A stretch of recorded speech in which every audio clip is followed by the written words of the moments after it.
Chapter 1. The Mind That Remembers. Imagine waking up from a dream so vivid you can still feel the warmth of sunlight against your skin, smell the faint trace of pine rising from wooden floors, and hear the quiet hum of life waiting for you beyond the window. You've never been in this place before, and yet something in you knows it deeply, like a secret your soul has always carried. What if that dream wasn't a dream at all? What if it was a memory of something that hasn't happened yet? Not because it's unreal, but because it's waiting for you to remember.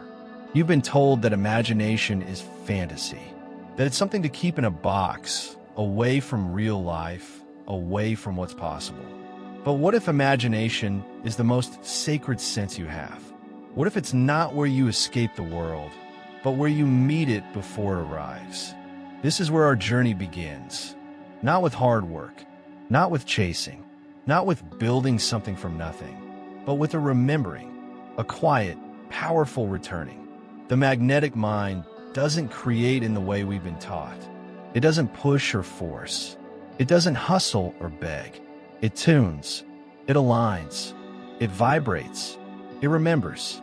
The life you long for already exists, in a form, in a frequency, in a field of infinite potential. You don't have to build it. You have to match it. And to match it, you don't need more effort. You need more clarity. You need vision. You need emotional resonance. You need presence. Because manifestation doesn't start with action. It starts with awareness. When you close your eyes and see something so clearly it stirs your chest and curls your fingertips, you're not fantasizing. You are aligning. You are stepping into the dimension of what already belongs to you. The more vividly you see it, the more powerfully the universe echoes it back.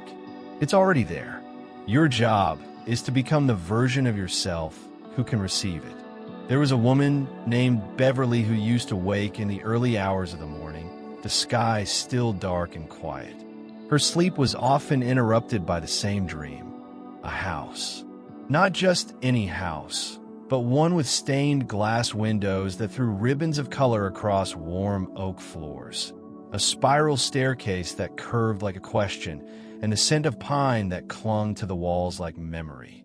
She had never been there, not in waking life, but in her dreams, it was as real as breath. One autumn, while traveling through the mountains, she took a detour. A winding road through a town she didn't know. Her heart pulled her left, then right, and finally to a quiet street lined with old maples. And there it was, the house, exactly as she had seen it, down to the creak of the gate and the way sunlight painted the porch steps. She hadn't imagined it. She had remembered it, and her feet had carried her, like compass needles drawn to truth. You've had moments like this too. A vision that flashes through your mind and refuses to leave. A dream that feels more real than waking. A sensation of déjà vu that shakes something loose in your chest. That is not coincidence. That is calling. That is your soul responding to something already chosen for you. You don't need to fight for it. You don't need to earn it. You simply need to meet it. The magnetic mind isn't about chasing what you want. It's about embodying who you are when it already exists. When you think from your dream, instead of about it, you become it. When you feel the joy of having it now, not later, you collapse time. When you act in alignment with the reality you saw in your mind, the physical world begins to rearrange itself around you like metal drawn to a magnet. That is the shift. That is the power. So we begin here with remembering. You're not a beggar at the door of possibility. You are the key. Now it's time to open the door. Grab your pen. Quiet your thoughts. Let your heart speak. Write a letter from your future self, dated 1 year from today. This version of you has lived the life you desire. Fully, authentically, powerfully. What has changed? What does your home look like? What does your body feel like? What fills your mornings? What brings you peace at night? Write it as if you're already living it, because somewhere you are. Sign the letter. fold it with reverence, and for the next 7 days, read it aloud to yourself as truth, not hope. Because it is. Your future is not something you have to go find. It's something you're remembering one thought, one breath, one step at a time. You are not imagining your life. You're stepping back into it. Now breathe. Smile. The journey has begun. Chapter 2. The frequency of reality. The universe doesn't speak in words. It speaks in waves, in vibration, in frequency. You've heard this before, maybe in passing, maybe in a quote shared online. Like attracts like, you get what you give. But what if that wasn't just spiritual fluff? What if that was physics? Because it is. Your thoughts are not just silent ideas locked away in your mind. They are electric signals. Your emotions are not fleeting moods. They are magnetic fields. Together, they create a vibrational signature, one that you're broadcasting every second of the day. And the truth is, the universe is always listening. What you feel on a consistent basis becomes your point of attraction. What you expect, even subtly, becomes your gravitational pull. What you rehearse emotionally becomes what you live physically. This is the law, not as punishment, not as reward, but as resonance. You are like a living antenna, constantly tuning in, constantly sending out. The question is, what frequency are you operating from? Joy, gratitude, calm certainty, or fear, doubt, longing? You cannot attract peace from chaos. You cannot attract abundance from lack. You cannot attract love while radiating fear of being unloved. This doesn't mean you're being punished for feeling low. Never. Emotions are sacred. They're messengers. They're data. But if you want to shift your life, you must shift your vibration. And to shift your vibration, you must shift how you feel. Let's bring it to life. There was a nurse named Irene. She worked in the busiest ward of a chaotic hospital, where tension clung to the walls and urgency never slept. But there was something about her, something unshakable. She moved through crisis with calm. Her voice soothed before her words arrived. Patients recovered faster in her presence. Staff members found clarity just by being near her. She never forced peace. She became it, and the world mirrored it back. This is the magnetic mind in motion. Because here's what no one tells you. You don't attract what you want. You attract what you are. Read that again. Let it sink in. If you want to attract abundance, you must first vibrate the energy of abundance. Not through having more money, but through feeling safe, supported, enough. If you want to attract love, you must first radiate love, not just toward others, but from the inside out. Self-acceptance, self-worth, a heart open without begging. If you want to attract peace, you must embody it in your breath, your posture, your choices, your tone. Not perfectly, not all the time, but intentionally, consistently, gently. And here's the beauty. You can shift your frequency at any moment. Close your eyes now. Feel into your body. No judgment, no story. Just ask, what energy am I radiating today? Is it light? Is it dense? Is it grounded? Is it scattered? Then ask, what energy would match the reality I want to live? Abundance might feel like ease in your chest. Love might feel like warmth in your hands. Peace might feel like stillness in your spine. Now, and this is the key, begin to embody that state. Right now, not later, not when life changes. Now, shift your posture. Breathe like you've already arrived. Walk through your space like someone who's already home in themselves. Let your voice soften, slow down. Speak not from urgency, but from trust. This is not pretending. This is alignment. You're not faking confidence. You're accessing it. You're not acting as if. You're becoming as is. There is no separation between who you are and who you want to be. Only a difference in frequency. This is not about perfection. You will wobble. You will forget. But the more you return, the stronger the signal becomes. And the stronger your signal, the faster your outer reality begins to reflect it back. Not through magic, through magnetism. Let's take it even deeper with a simple practice that changes everything. Practice, embody the frequency. Daily energy reset, 5 minutes. Stand up, plant your feet, close your eyes, feel the ground hold you. Now call on the feeling of your future self, the one who already lives the life you want. How does this version of you walk? How does this version of you speak? How does your body feel when you're not chasing anything, but living it? Now for the next few minutes, move through your space as that version of you. Take a few steps, speak a few words, feel what they feel, stand how they stand. This is your frequency reset. This is you choosing the signal you want to send. And once you become the vibration of what you desire, it will find you. It must, because here is the truth your soul already knows. You are not waiting for reality to give you permission. Reality is waiting for your vibration to give it direction. So let this moment be a new broadcast. I am ready. I am aligned. I am the signal. I am a magnet. And as we step forward, we'll explore the sacred power of repetition.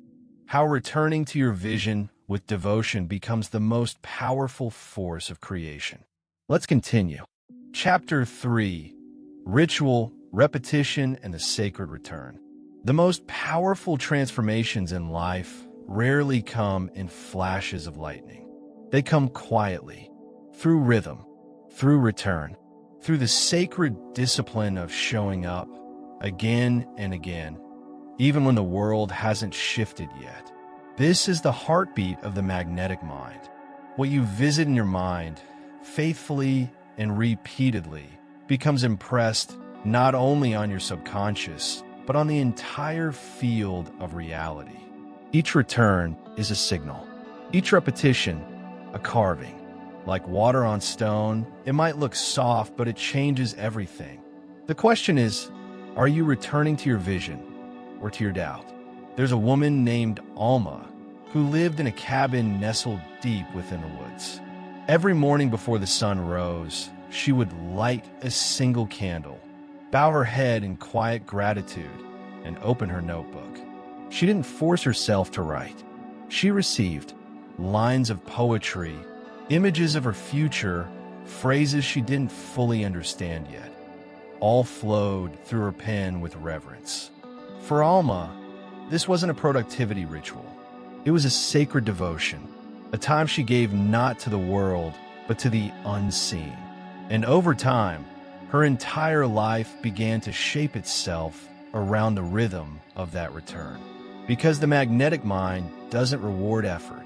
It responds to alignment. And alignment is deepened through repetition with intention. Repetition is not mindless. It is mindful. It's the holy rehearsal of what you know to be true, even before you see it. The problem isn't that people don't visualize. It's that they give up too quickly. They try it once, maybe twice, and when reality doesn't change instantly, they assume it doesn't work. But what they don't realize is that every time they return to their vision, they're shaping the field. They're building the signal.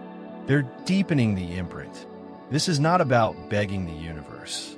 This is about becoming the version of you who no longer doubts it's already on its way. There's a fisherman named Stan who lives on the coast. His nets are always full. Always. Even when the waters are still. Even when other boats return empty. Every morning, without fail, Stan anchors his boat, closes his eyes, and sees. He sees the nets overflowing. He sees his hands lifting the weight of abundance. He sees the joy on the faces of those who receive his catch.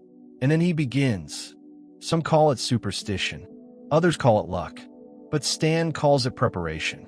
He's not visualizing to hope. He's visualizing to align. And the universe responds.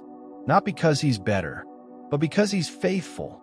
Because repetition, when done with reverence, becomes ritual. And ritual is not superstition. It's synchronization. Let's break this down. When you return to your vision daily, especially at the same time, You're not just repeating a thought. You're creating a neural groove, an energetic current. You're telling your mind, this matters. You're telling the universe, this is real to me. And little by little, the vision becomes more than a picture. It becomes a vibration, a mood, a state. And once you live in that state long enough, reality will mirror it back. It must. You don't need a force. You need to return. Return until it becomes natural. Return until it feels like memory. Return until the doubt has nothing left to hold on to. Because eventually, your inner world becomes so vivid, so textured, so emotionally charged, that it becomes inevitable. This is why repetition matters. Not because the universe needs convincing, but because you do. You need to feel it until it no longer feels like a fantasy. You need to see it until your body starts believing. You need to become it before it becomes you. And so we shift our focus now from trying to tending. You don't try to manifest. You tend to your vision like you would to a garden. You water it with presence. You nourish it with emotion. You protect it from the weeds of worry and fear. This is the sacred return. Let's make it real with a practice. Practice 21 days of devotion. Sacred visualization ritual, 5 minutes daily. Pick a time. Early morning is ideal, but what matters most is consistency. Create a space, even a small corner, that feels clean, quiet, undisturbed. Sit with your spine tall. Close your eyes. Bring to mind one scene, just one, that captures the essence of a life you're calling in. It could be you signing a contract, holding a child, walking into a new home, speaking on a stage, resting in peace. Whatever it is, see it, feel it, live it for 5 full minutes. Don't analyze. Don't wait for results. Just return. Do this every day for 21 days. What will happen? You will become more familiar with your vision than with your doubts. You will start to think from it, not about it. You will start to make choices that align with it without even noticing. And the world, ever so quietly, will begin to respond. This is the unseen made seen. This is vibration made physical. This is the magnetic mind in devotion. Not through force, but through faith. Not through control, but through consistency. And with this practice comes a new layer of power, the ability to release what no longer aligns.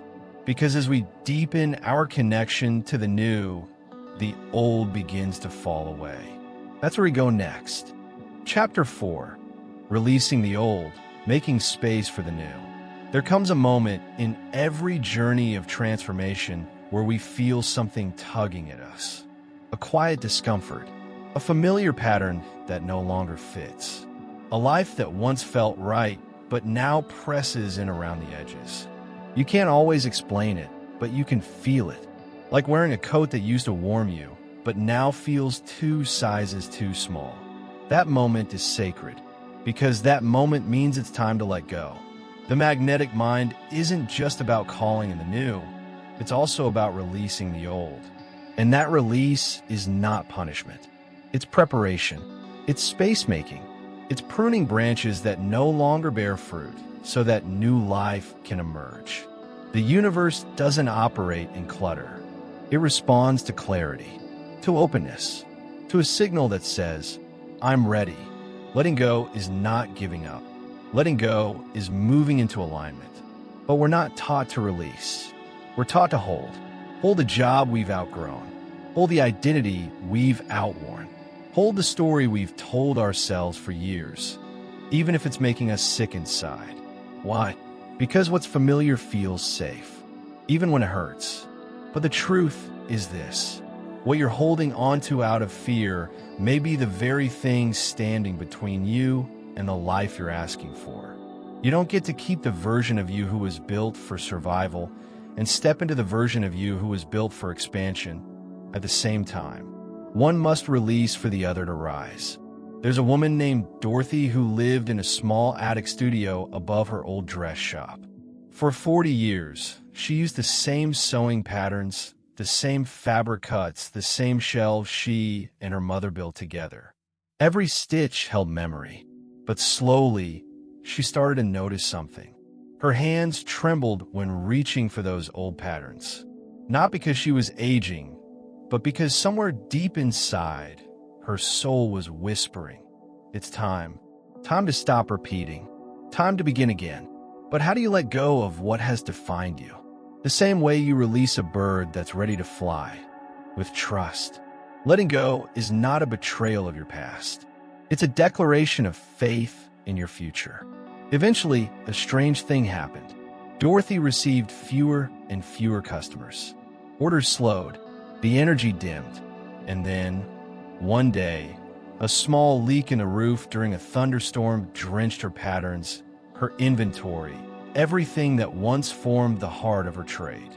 At first, she cried, not for the loss, but for what the loss was revealing. It wasn't destruction. It was space. It was permission. And in that space, something new emerged, designs she had only dreamed of, a more fluid and intuitive way of creating. She stopped copying what had always worked and began designing what had never existed before. Her work took on a soul, and the world responded. Because when you release what no longer serves, the universe fills the space with something that does. But that release must come with intention, with reverence, with trust. There's also the story of Edgar, a shopkeeper who inherited his father's corner store. For decades, he kept everything the same. The pricing labels, the product placement, even the outdated window display. His father's legacy was heavy, and Edgar honored it with devotion. But deep inside, a vision stirred, a space for artists, a place of creativity, a reimagined store where community could gather. He ignored it for years until life forced his hand. A pipe burst, a flood came, inventory ruined, walls damaged. He stood in the wreckage and, for the first time, breathed. He didn't rebuild what was.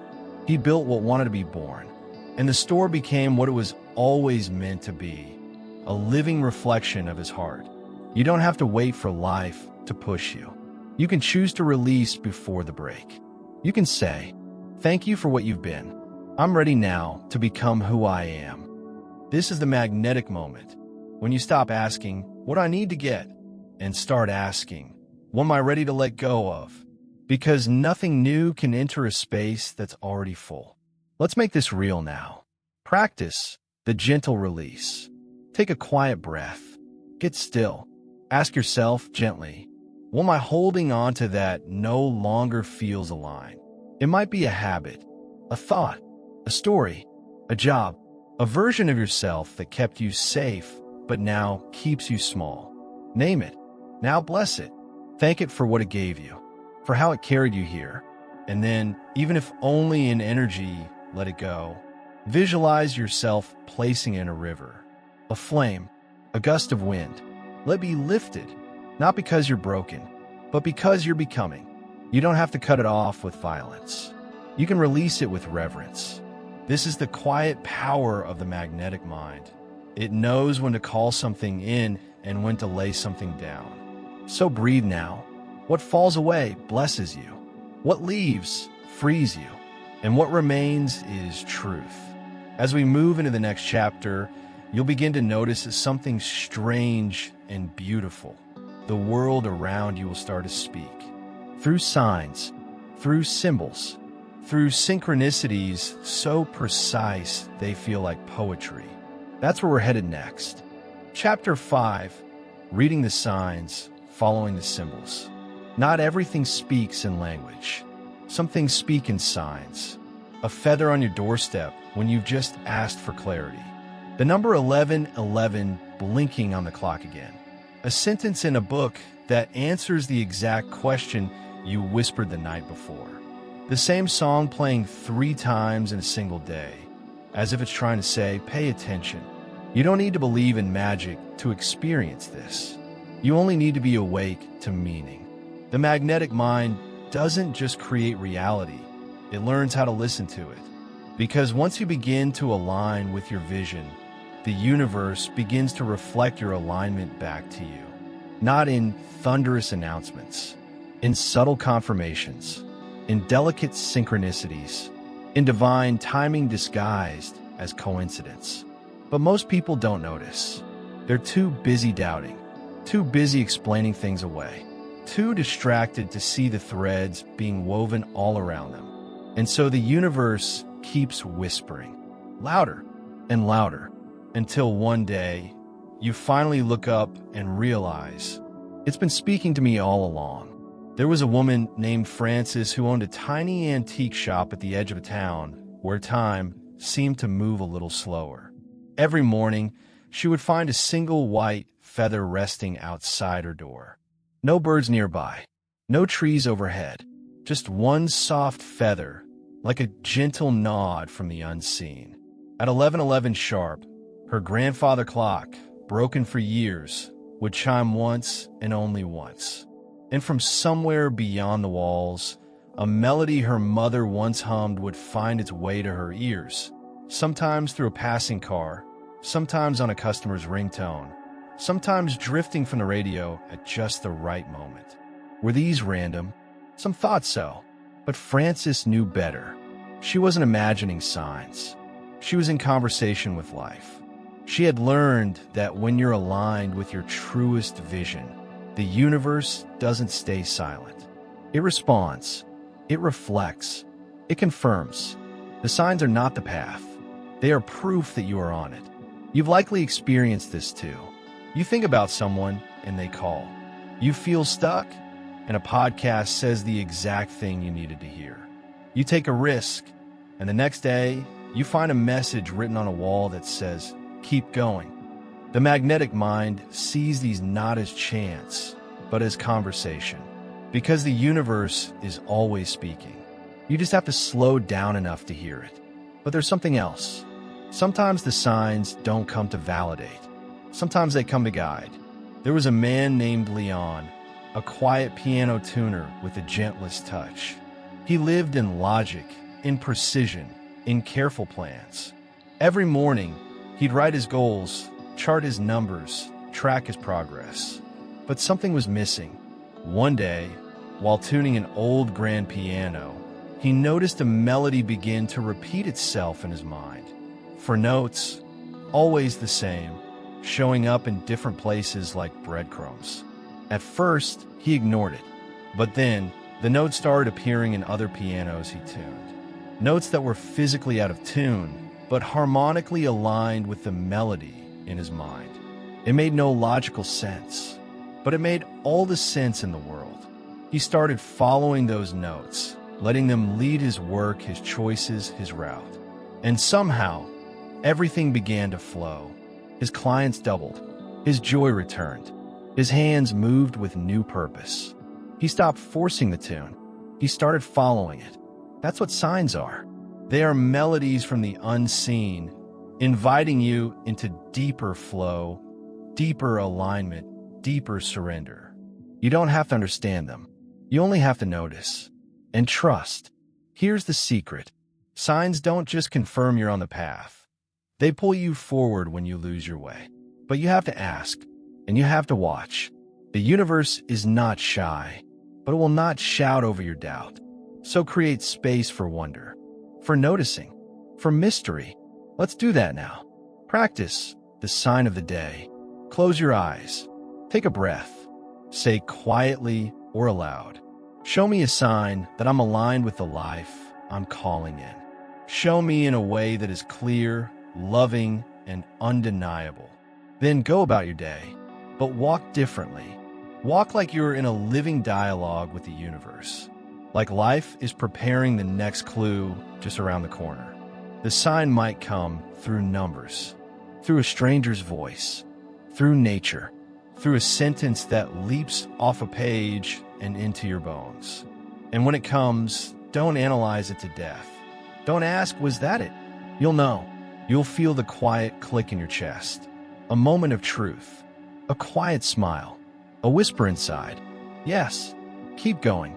Signs don't always come when we want, but they always come when we're ready. So be ready, be open, be watchful. The universe is never not paying attention. It is listening, responding, always. And now, as your signal grows clearer, as your frequency grows stronger, you're ready to activate the most powerful force of all.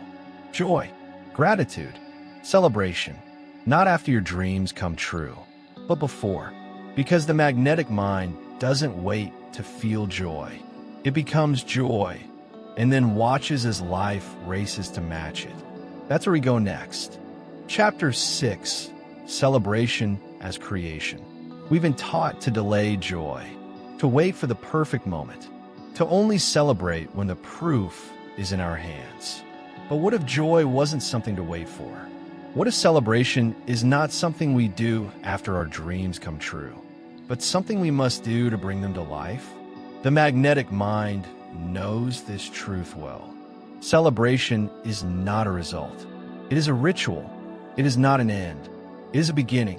When you choose to feel joy now, before the dream arrives, you open the door for it to enter. You send a message, not just to the world around you, but to your entire energetic field, that you are already aligned. And alignment is everything. You see, your thoughts may set the direction. Your vision may show you what's possible, but your emotions are what make the invisible real. If you're vibrating hope, doubt, or desperation, you're still saying, it's not here yet. But if you're vibrating joy, gratitude, and fulfillment, you're saying, it's already mine. And the universe responds to that energy without hesitation. There was a woman named Marin who, after losing her job, found herself alone in a small apartment. The fridge was half empty. The rent was due. The silence was loud. She had every reason to feel defeated. But one day something shifted. She lit a candle. She put on a song that reminded her of better days. She stood barefoot on her wooden floor and began to sway. And then she danced. Not because everything was fixed, but because something inside her said, act like it already is. That night, she slept differently, lighter. And over the next few days, small miracles began to show up. A job referral, a message from an old friend, a check she hadn't expected, each one a response to her vibration, to the energy of trust, presence, and joy. Because life listens to how you feel, not just what you say. The truth is, celebration is an energetic invitation. It tells your subconscious, we're already living the vision. And your subconscious responds by shifting your thoughts, your actions, your posture, all in service of that truth. This doesn't mean ignoring what's hard. It means refusing to let difficulty define your vibration. You can honor your pain and still choose to celebrate your becoming. You can sit in uncertainty and still dance like your answer is already on its way. Another man named Elias dreamed for years of becoming a published author. He'd written books, sent proposals, faced rejection after rejection. Still, every Sunday morning, he would go to his favorite cafe, open a blank notebook, and write the words. To my readers, thank you for believing in these stories. He had no readers, no publisher, no deals on the table. But in his heart, the world had already said yes. He toasted himself with a cup of coffee. He signed copies for imaginary fans. He smiled at his reflection as if the shelves were already lined with his name. And eventually, they were. Not because he waited for permission, but because he celebrated like he had already arrived. This is magnetic living. It turns ordinary moments into declarations. It turns the present into a container for the future. And the best part? You don't need anything to begin. You don't need the perfect house. You don't need a reason. You don't need an audience. You just need the courage to say, my joy is not on hold. It's alive in me now. Let's go even deeper. Celebration raises your frequency faster than thought alone. It's a full body vibration. It rewires your nervous system. It awakens creativity, optimism, openness. When you celebrate daily, even in small ways, your body learns to expect the best. Your mind begins to search for confirmation, and your field begins to attract the next aligned opportunity. This isn't luck. This is alignment. The mistake most people make is waiting for the results to feel good. But the magnetic path says, feel good first. The results will follow. So how do you do this? Start with the question, what does my dream life feel like in my body? Then create moments that match that feeling, even if just for 5 minutes a day. You don't have to pretend. You just have to remember, joy is your original frequency. You were born knowing how to celebrate, before you needed reasons, before you needed success, before the world told you to be serious. Bring that back. Restore that rhythm. Let joy become a ritual again. Now let's ground this with practice. Practice ritual of joy. Each day, choose one small act of celebration. It could be dancing in your room with the curtains closed. It could be writing "thank you" at the top of your journal page. It could be looking in the mirror and saying, "You did it. You made it." You're not lying. You're activating a timeline.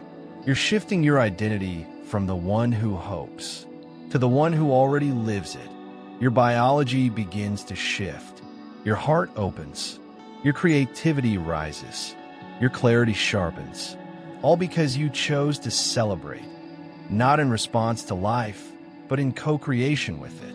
You've now awakened a truth few people fully realize. Celebration is a spiritual technology. It's not entertainment. It's alignment. And once you embrace it, there's no going back. You'll feel joy more often. You'll magnetize what you once chased. You'll stop asking, "When will it come?" and start saying, "It's already done." And that energy is unstoppable. In the next chapter, we stop visualizing our future selves. We stop talking about becoming, and we begin to embody that identity in full. Because now you're ready. Chapter 7, Embodying the Future Self. There's a moment when your desire stops being something you imagine and becomes something you wear, something you breathe, something that guides the way you move through the world. That moment is embodiment, and it changes everything. You can visualize the life you want. You can feel it, celebrate it, script it. But the shift doesn't become permanent until you begin to live it from the inside out. This is the final truth of the magnetic mind. You don't become your future self when the world catches up. You become your future self when you stop waiting. The future isn't somewhere out there. It's in how you hold your shoulders, how you speak your boundaries, how you spend your mornings, how you breathe in silence, how you walk into a room, not hoping to be chosen, but already knowing you belong. Every small choice is a declaration. This is who I am now. There was a woman named Lucille who owned a bakery that was barely staying open. The bills were late. The customers were few. Every day felt like another step toward closing the doors for good. But Lucille decided something radical. She decided to embody success before it arrived. She began showing up early, dressed not like a struggling shop owner, but like the woman who already owned a thriving business. She arranged fresh flowers on the counter. She spoke to her handful of customers as if they were a line out the door. She stood taller. She priced her goods with confidence. She baked with joy. She didn't fake it. She became it. And within months, everything shifted because the universe responds to who you are being, not just what you're asking for. You've heard the phrase, act as if. But this goes deeper. This is not about pretending. This is about embodying, not hoping, not waiting, being. Let's make this real. Imagine your future self, the one who already has the life you're calling in. See them clearly. How do they walk? What energy do they bring into a room? How do they handle challenges? What do they no longer tolerate? What do they deeply enjoy? Now, here's the truth that will open everything. That version of you is not separate from you. It is already inside you, waiting for permission to lead. And the way you give it permission is through embodiment. Your subconscious doesn't follow thoughts. It follows repeated signals. It watches your posture, your voice, your breath, your actions. You can tell yourself, I am confident, all day long. But if your body shrinks, if your shoulders slump, if your tone says, please like me, your subconscious won't believe a word of it. The body must match the vision, because the body is the messenger, the transmitter, the temple. That's why embodiment is so magnetic. It sends a clear, unshakable signal to the universe. This is who I am now. My reality will adjust accordingly. Let's go deeper. There was a man named Edwin who had lived with severe anxiety for years. He rarely left the house. The world felt sharp, unsafe, overwhelming. But he had a vision of standing on a stage, helping others break free from the very fear that bound him. At first, that vision felt impossible. But instead of forcing himself to jump to that future, he began with something small. He began to walk through his house as if he were already free. He moved with intention. He practiced speaking out loud with calm, grounded breath. He stood in the mirror and rehearsed holding eye contact, not to impress, but to connect. Day after day, his nervous system recalibrated. He wasn't pretending to be someone else. He was revealing who he already was. And one day, he walked out of the house, not with fear, but with focus. Months later, he stepped onto a stage, not as a man who had conquered anxiety, but as a man who had reclaimed his truth. That's embodiment. Not perfection, but presence. Not performance, but permission. Your future self doesn't need more time. It needs more access. And access is given through action. So ask yourself, what will my future self do today? What will they say no to? What will they invest in? How would they walk, dress, create rest? And then do one small thing in that direction. Not for show, not for results, but because every act of embodiment builds the bridge between you and the life that's already waiting for you. Let's anchor it now. Practice one day as your future self. Choose one full day this week. Declare it in advance. This is the day I walk as the person I'm becoming. Wake up with intention. Move slowly. Speak clearly. Make decisions from the energy of arrival, not lack. When doubt appears, smile. That's just the past checking in. But you don't live there anymore. This day is your frequency rehearsal, your alignment ritual, your energetic declaration. And the more you repeat it, the more natural it becomes. Until one day, without effort, you look around and realize you're not becoming anymore. You're already there. Now you understand. Now you remember. Now you're fully magnetic. The final step? Trusting what's already been chosen. That's where we go next. Chapter 8, Trusting What Has Already Been Chosen. There comes a moment in every true transformation when you stop reaching. You stop chasing. You stop asking, when will it happen? And instead begin to move with a quiet knowing it already is. This is the final evolution of the magnetic mind. Not just imagining the life you want, not just feeling it, not just embodying it, but trusting that it's already been chosen, because it has. And when you live from this space of trust, you walk differently. You speak with peace. You act without urgency. You move through time as if you're being guided, not guessing, because you are. Your desire is not random. It is a message. It is memory. It is your soul recognizing what is already yours in a realm beyond time. There was a woman named Beverly who often woke just before dawn, fragments of dreams still clinging to her skin like dew. One dream kept returning, a house she had never been in, yet knew as intimately as her own breath. She could feel the curve of the banister. She could smell the pine wood. She could hear the way the morning light filled the rooms. At first, she called it fantasy, but something deeper in her, something ancient, knew better. That house was not her creation. It was her recognition. a glimpse into what already existed in the quantum field of possibility, waiting only for her frequency to find it. And it did.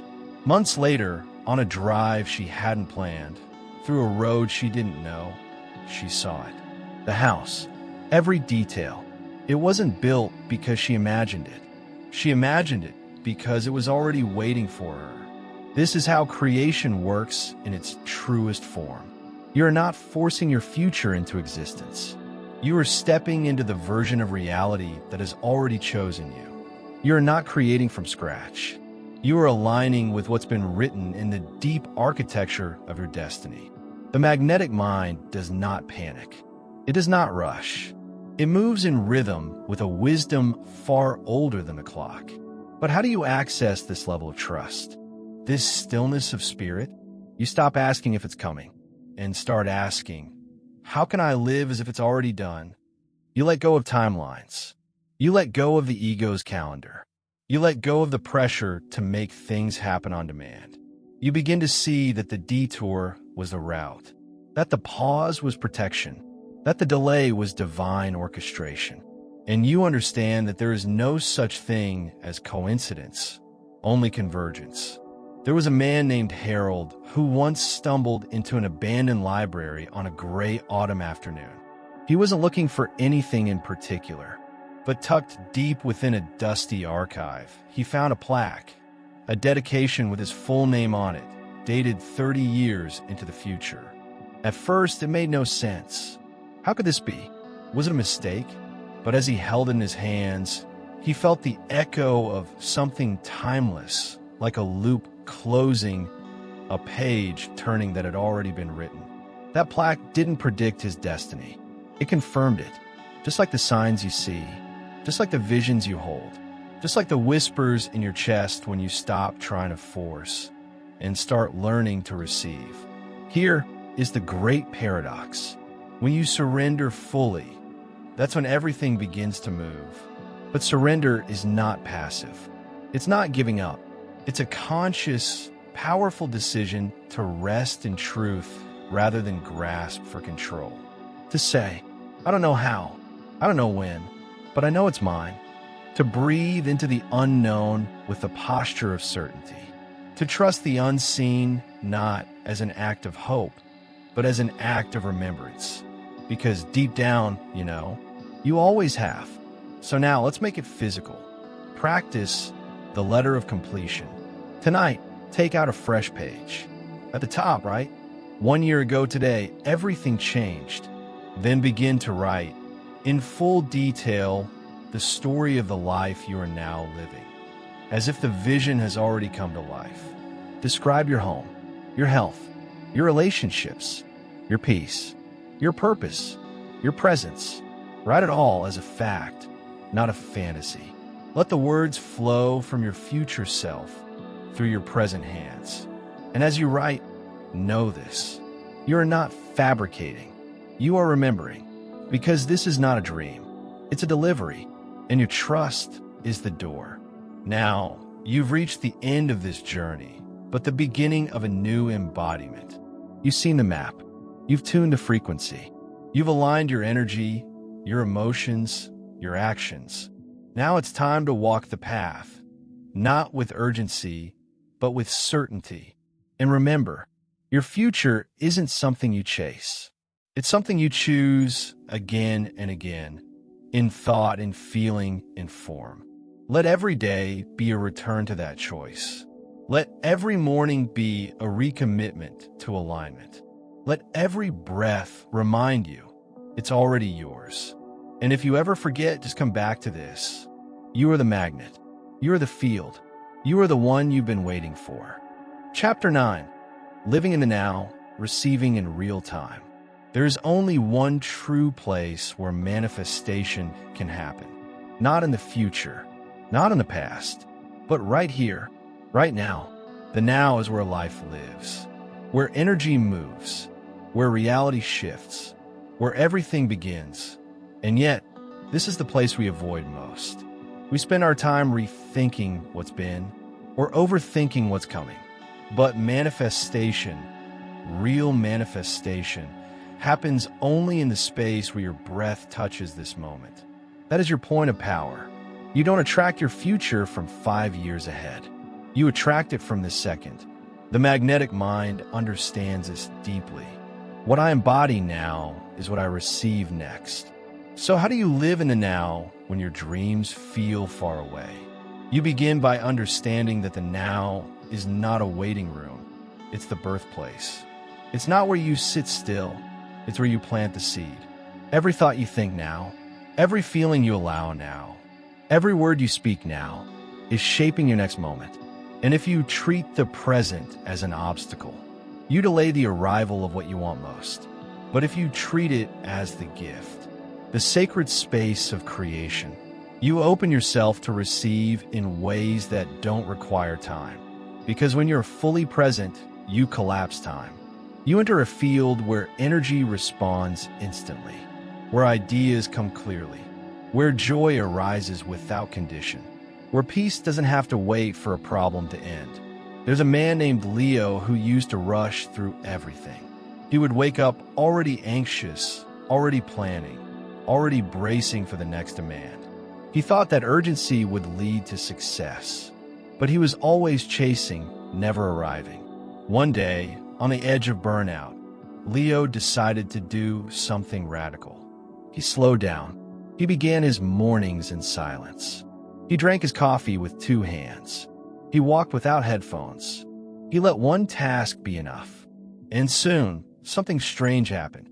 The ideas he was chasing came to him. The peace he was working for appeared without effort. The opportunities he had been pushing for found him. Because by coming into the now, Leo stepped into his power. He became receptive, magnetic, clear. He stopped forcing. He started receiving. The present is where receiving happens. Not in a rush, not in the future. Here, you don't have to wait for the right job to feel fulfilled. You don't have to wait for the relationship to feel loved. You don't have to wait for the money to feel secure. You can feel it now. And that feeling becomes the foundation of your next experience. This is not bypassing. It's building. You're not ignoring what's missing. You're practicing what's possible.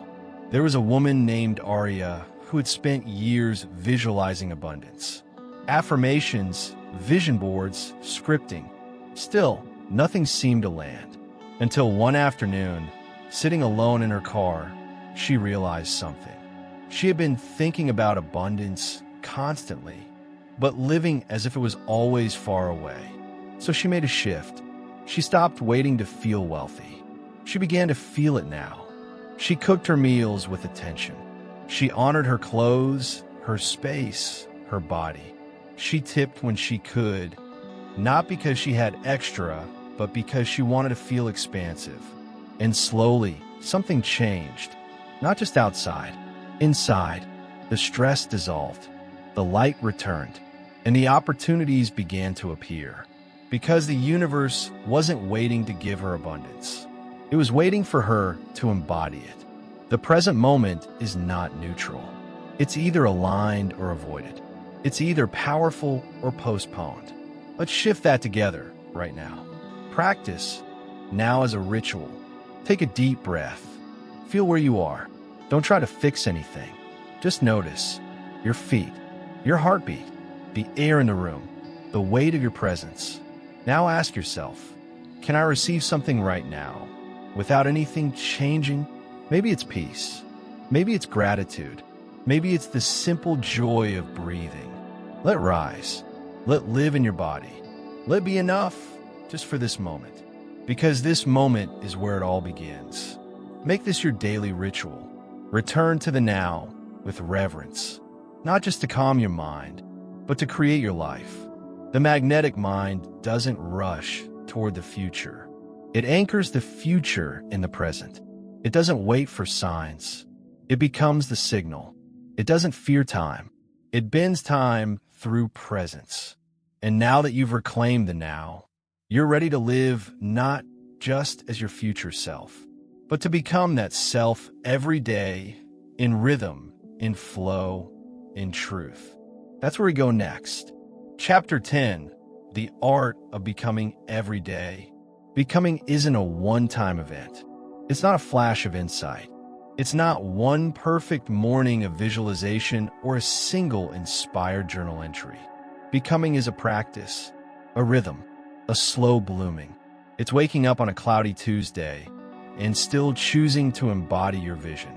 It's honoring your alignment even when no one's watching. It's holding your frequency not just when it's easy, but especially when it's not. The magnetic mind knows this. Who you are every day is stronger than what you do once in a while. It's not about how high you can reach in a moment of motivation. It's about how often you return. And that's what becoming truly is. A return to your truth. Over and over again. There was a man named Jonah who had transformed his life through clarity and intention. He had experienced deep shifts, emotionally, spiritually, even financially. But one week, the clouds returned. Work felt heavy. Doubt crept back in. And he wondered, did I lose it? Did I fall out of alignment? But instead of panicking, Jonah did something different. He made tea. He lit a candle. He sat on the floor, eyes closed, and whispered, I remember who I am, even on days I feel far from it. And that simple act of remembering brought him back. Because becoming isn't about being perfect. It's about being present enough to come back to your power again and again. You don't need to feel magical every day to be magnetic. You just need to be honest with your energy and gentle in your return. Some days, you'll feel unstoppable. Other days, you'll just feel human. Both are sacred. You're allowed to ebb and flow. But what creates lasting transformation is the anchor. The choice to return to your vision, no matter how loud the world gets.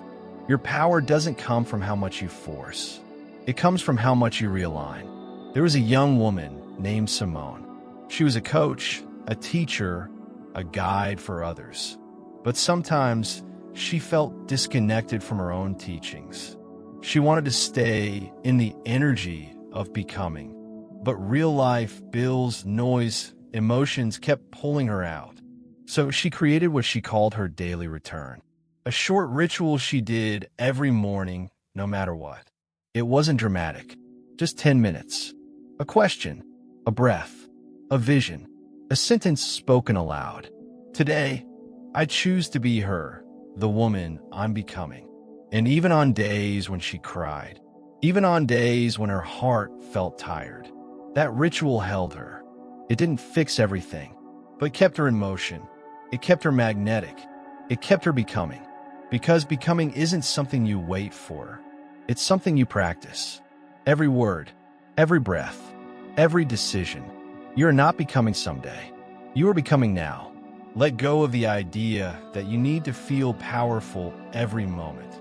True magnetism is built in the spaces where you choose to return, even quietly, even humbly.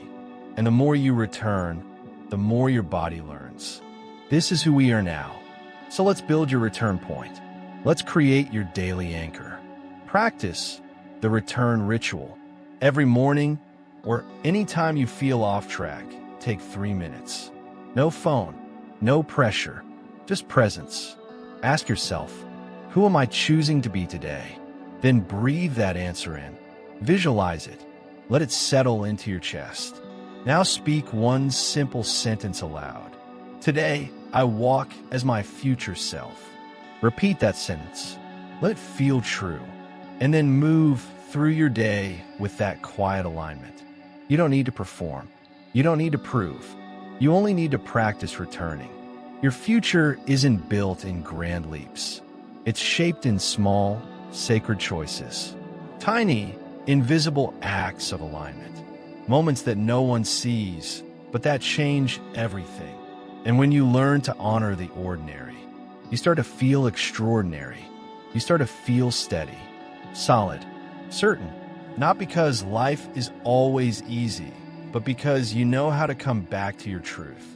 That's the art of becoming. Not once, not someday, but every single day. And the more you return, the more you become the field itself.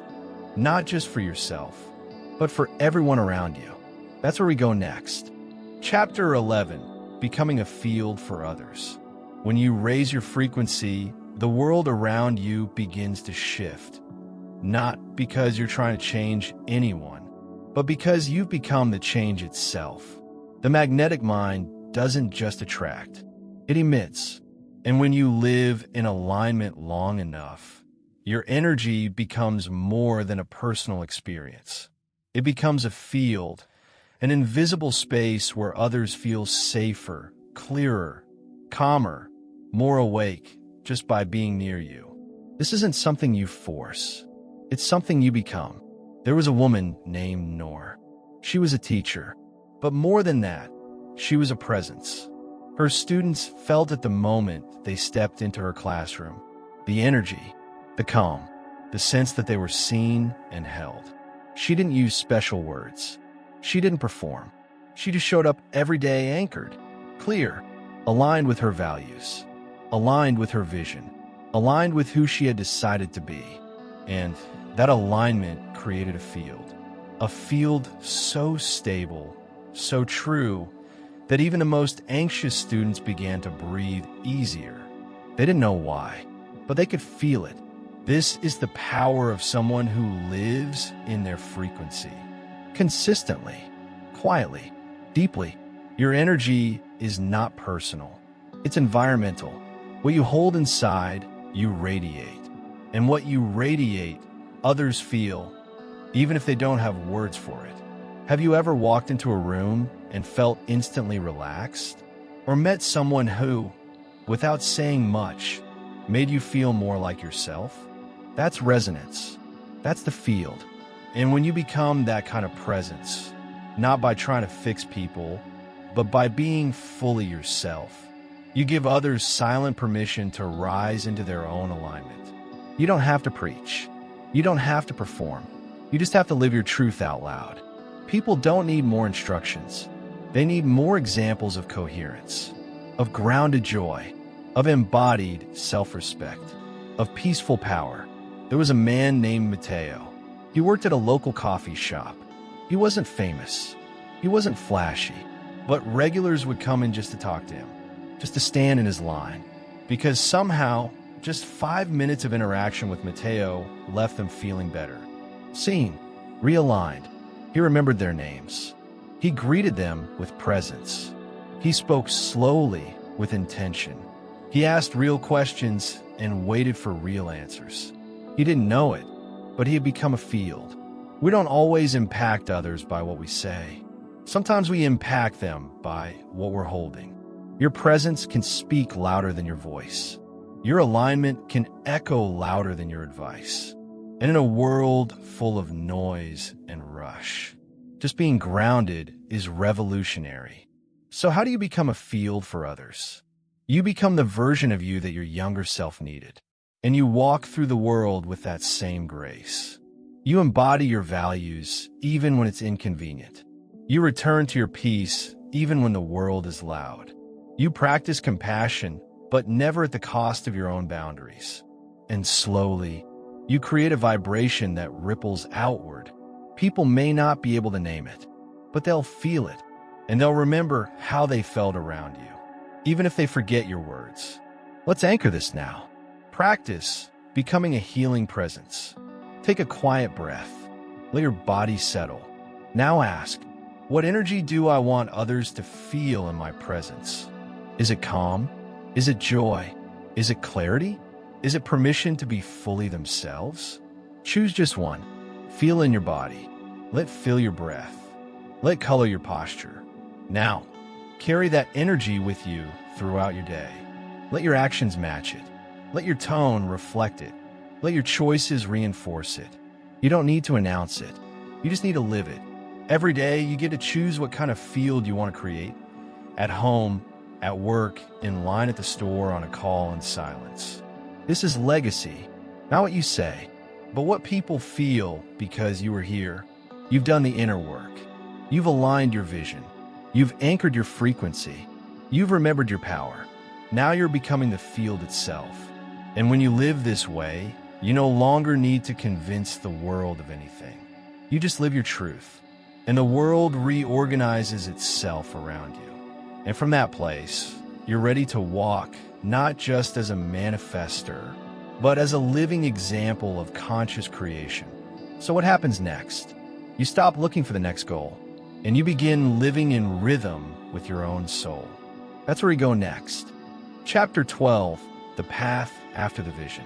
What happens after the dream comes true? What happens when the money arrives, the relationship blooms, the healing happens, the vision manifests into form? What then?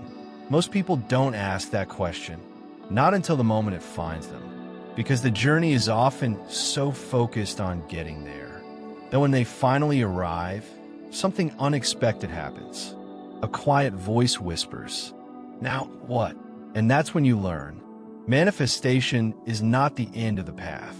It's just the end of a chapter, because the true journey isn't about arriving. It's about expanding. You're not here to manifest one thing. You are here to become someone, and becoming never ends. The magnetic mind doesn't stop when the goal is reached. It shifts into a new rhythm, one of integration, elevation, and expression. You begin to live not just with a vision, but through it. You begin to create not from longing, but from overflow. You begin to express not from need, but from purpose.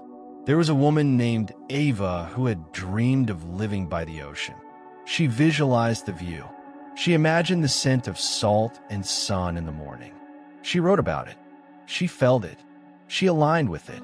And then it came. She moved into a small house by the sea. Everything she had pictured was real. But after a few weeks, the magic started to dull. Not because she was ungrateful, but because the vision had been fulfilled.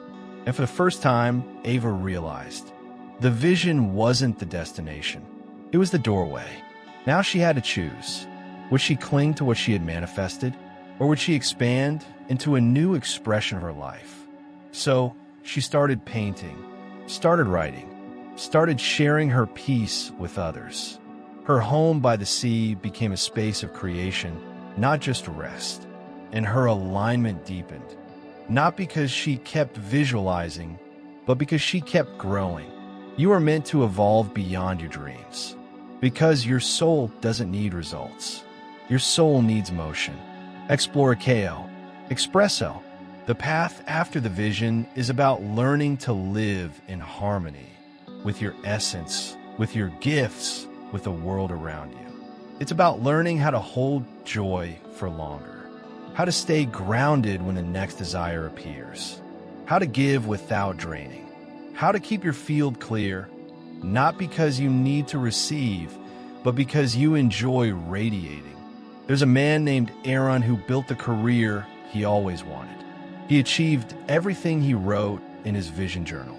But then, instead of relaxing into comfort, he felt restless, not because something was wrong, but because something more wanted to be born. So he began mentoring others, not because he needed to teach, but because he knew that wisdom, once received, only lives fully when it's passed on. That's the energy of someone walking the path after the vision. You stop trying to chase outcomes. You begin living in rhythm with your soul's deeper voice. That voice doesn't say, "Hurry up." It says, "Trust the flow." It doesn't say, "What's next?" It says, "What wants to move through me now?" You shift from personal manifestation to collective contribution, to artistic expression, to joyful expansion. And the most beautiful part, you no longer need the outside world to prove anything. You're not manifesting to fill a void. You're living from the fullness that's already within you. Let's anchor this shift. Practice the integration breath. Close your eyes. Place one hand on your heart, the other on your belly. Breathe in deeply. Exhale slowly. Now ask, what is my life trying to express through me now? Not what do I want to get, but what am I ready to give, create, or become? Let the answer come softly. Maybe it's a word. Maybe it's a feeling. Maybe it's just a knowing. Now say, with clarity, I trust this new rhythm. I trust what comes next. Take one more deep breath, smile, and return to the moment. You are not here to chase. You are here to create, to flow, to become.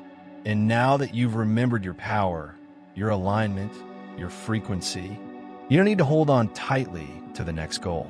You just need to stay connected to yourself. Because in that connection, all things move toward you. You are the vessel. You are the artist. You are the field. And now, you are free. Free to live. Free to love. Free to evolve. And that, truly, is the highest vision of all. If this journey opened something in you, if it helped you feel more aligned, more present, more alive, share it. Let it ripple. And if you haven't yet, subscribe to the channel. Every day, we bring new words, new energy, new clarity to help you stay aligned with the truth that's already inside you. Because you don't need to find your light. You only need to let it shine. We'll see you tomorrow.